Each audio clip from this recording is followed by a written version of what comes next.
Southeast Radio's Business Matters with Karl Fitzpatrick.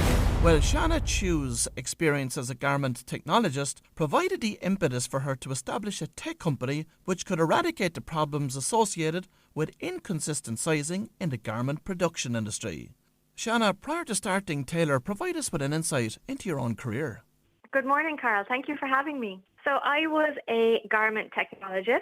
So for the uninitiated, a garment technologist is the person who takes the designs and then translates them into a document that you can send to a factory, and the factory is able to create this garment.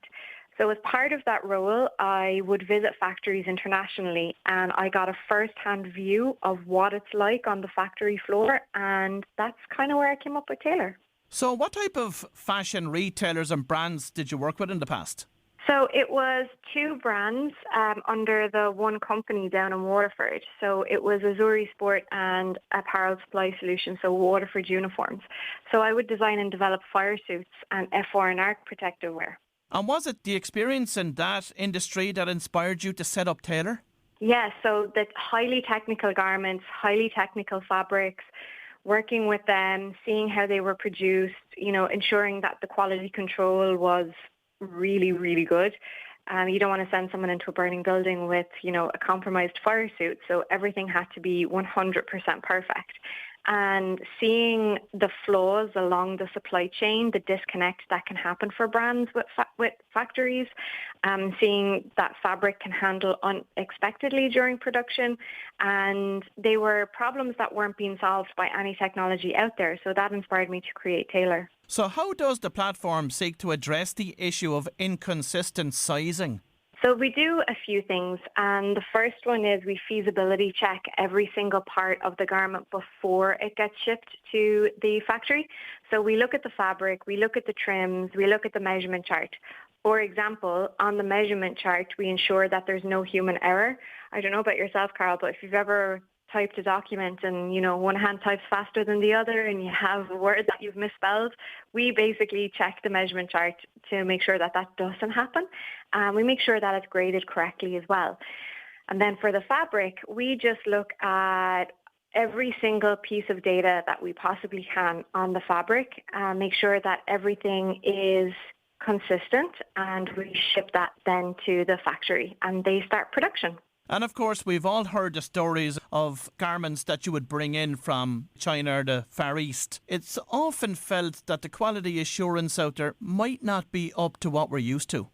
That is correct. So what can happen is when a brand is working with a factory, it can be really hard for either side to, say to who's using the most up-to-date tech pack? Are you using the most up-to-date tech pack?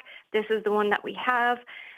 There's that huge disconnect between them, and even communication. Like, they communicate across different platforms, email, WhatsApp, WeChat.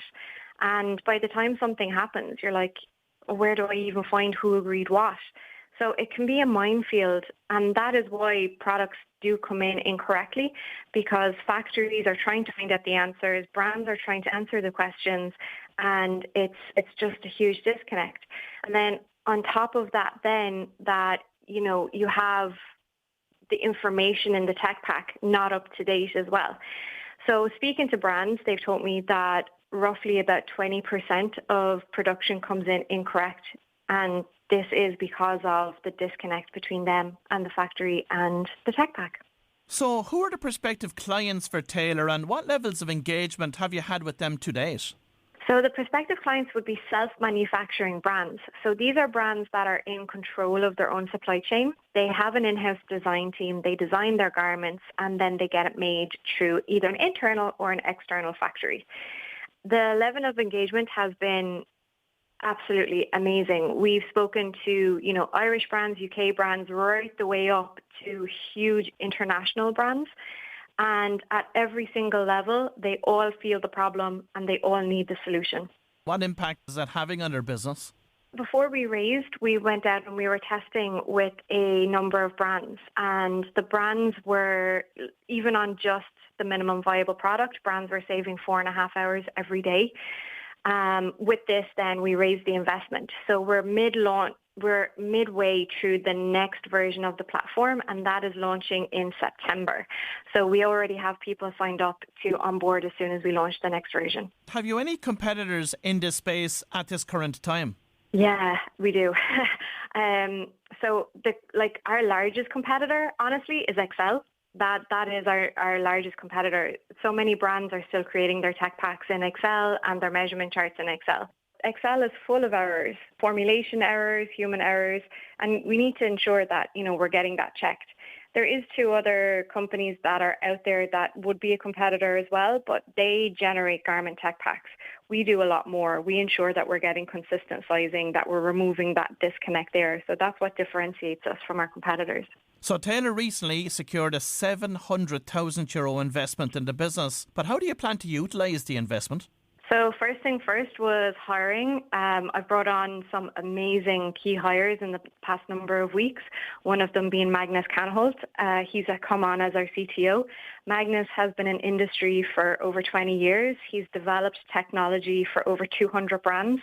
He has an inherent knowledge in textile and the textile production, so it was great to bring him on. We have a few other hires in the tech as well, and we're also hiring commercial directors as well.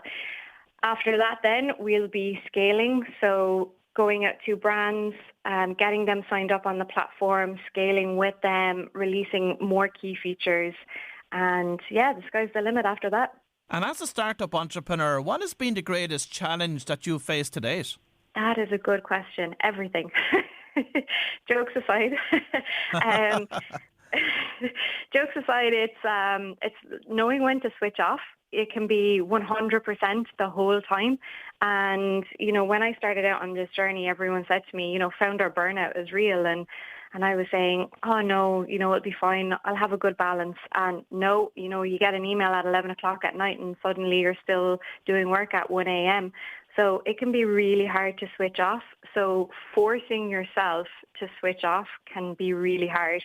On top of, when you're fundraising, when you have that customer that you have to do the demo for at 3 a.m. because of time zones, you just have to do it. And that's been quite hard. And on a broader note, what are the emerging trends in the fashion industry right now? Oh, God, there's trends every single day. It's the one industry that never stays still.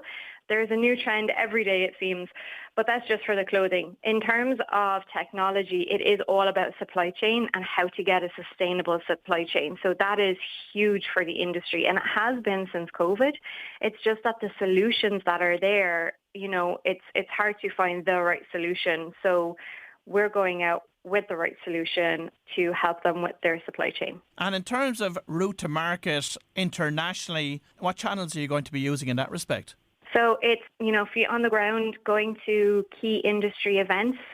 We've already been going out to some of those industry events. We were at ITMA in Milan. So at ITMA, we were invited on the Startup Valley. We were only one of 15 companies, went 100 supply, so we were delighted to be on that. And then we were at PI Apparel in New York, and that is a supply chain only event for fashion and clothing. So continue going to those key events and, networking. And in terms of innovation, what's on your product roadmap? Oh, that's our secret sauce, isn't it? we have huge plans for innovation. Every single thing that we do, we're reducing steps for garment technologists. Absolutely everything that we do. Garment technologists are so overworked and overloaded. They're getting a constant stream of products. If you look at Zara, Zara design a garment and, deliver it into store within 10 working days. It's just a constant flow. So everything that we do is trying to reduce down the repetitive steps so that garment technologists can get back to the creative focus. So that is our plan for the next few years.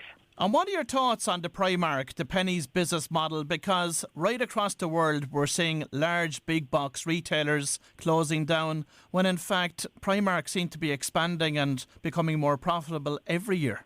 I think there's such a good case study to be done on Primark and how well they know their customer. I think that is the whole key. They know exactly who their customer is. They know who they are marketing to.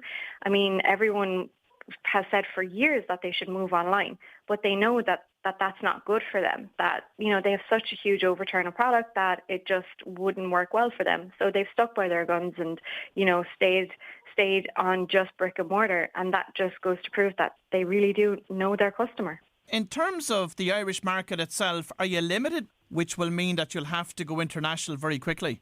Ireland does have self-manufacturing brands, but not as many as the likes of the UK or the US would. But that, it's in proportion to the population, I guess it would be.